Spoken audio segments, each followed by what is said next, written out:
pekerjaan kuasa Roh Kudus yang lainnya, Bapak Ibu Saudara-saudari.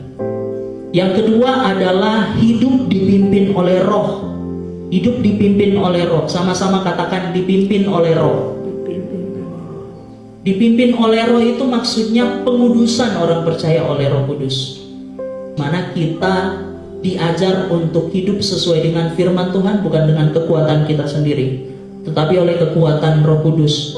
Galatia 5 ayat 22 sampai 25. Kalau kita sudah menerima Roh Kudus ketika kita dilahirkan kembali, baiklah hidup kita juga dipimpin oleh Roh. Sehingga kalau hidup kita dipimpin oleh Roh, Alkitab katakan kita sudah menyalipkan segala keinginan dan hawa nafsu kita, dan akhirnya menghasilkan buah-buah Roh.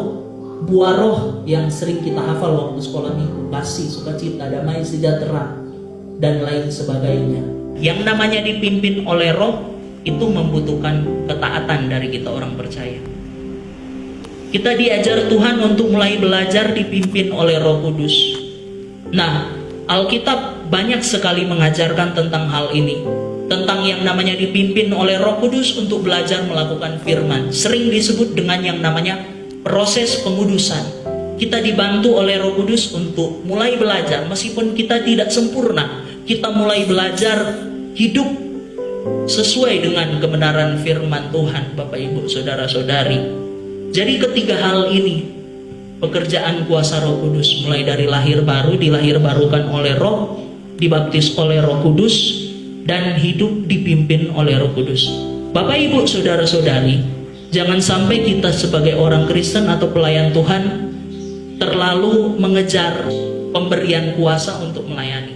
Yang terlalu mengejar kuasa untuk melayani dan kemudian mengabaikan pengudusan hidup, mengabaikan hidup dipimpin oleh Roh, itu tidak baik juga sebagai orang Kristen, Bapak Ibu Saudara-saudari.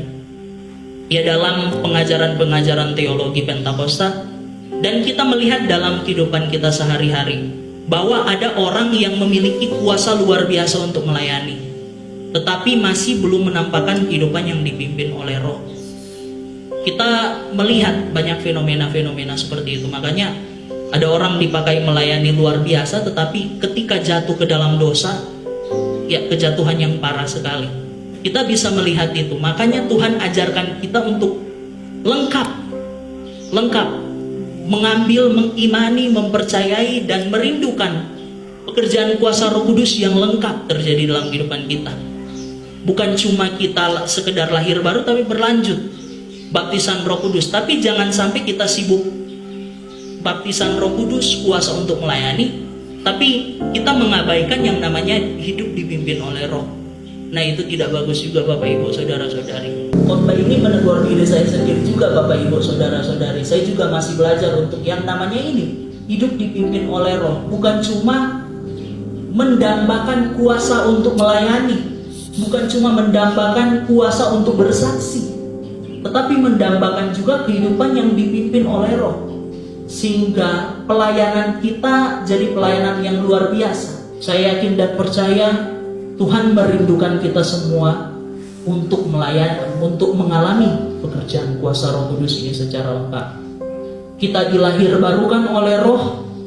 Ketika kita percaya bertobat, kita mengalami baptisan Roh Kudus supaya kita memiliki kuasa untuk melayani, bersaksi kepada orang lain, memberitakan Tuhan Yesus supaya orang-orang lain dimenangkan. Dan kita hidup dipimpin oleh Roh. Tuhan Yesus Kristus melihat dari sorga dan senang jika kita semua jemaatnya mengalami pekerjaan kuasa Roh Kudus yang lengkap ini. Pekerjaan kuasa Roh Kudus yang bekerja luar biasa, sehingga kita dipakai untuk memberitakan Injil, memenangkan orang lain. Keluarga kita, teman-teman kita bisa dimenangkan dengan pekerjaan kuasa Roh Kudus yang terjadi secara lengkap dalam kehidupan kita. Banyak realita orang-orang memang dipakai Tuhan untuk bersaksi luar biasa, pelayanan luar biasa, tetapi tidak dibarengi dengan buah-buah kehidupan. Tetapi kita melihat sendiri banyak juga kesaksian, kenyataan ketika seseorang mengalami baptisan Roh Kudus, mengalami kepenuhan Roh Kudus, dia begitu semangat. Dia begitu semangat hidup sesuai dengan firman Tuhan. begitu semangat melayani Tuhan dan semangat untuk bersaksi. Bapak Ibu Saudara-saudari, ini yang mungkin sering kita sebut cinta mula-mula. Mau ibadah di dalam-dalam, mau naik gunung apapun, kalau misalnya lagi semangat-semangat seperti itu, lagi penuh dengan Roh Kudus, lagi semangat-semangatnya, sukacita sekali mau pergi ibadah, mulai belajar melakukan firman meskipun dalam kekurangan. Jadi kita melihat bahwa kadang-kadang juga baptisan Roh Kudus berjalan sejajar, beriringan dengan dipimpin oleh Roh, dan itu yang Tuhan rindukan dalam kehidupan kita. Kita mengalaminya secara lengkap, Bapak Ibu Saudara-saudari. Sampai di sini kebenaran firman Tuhan.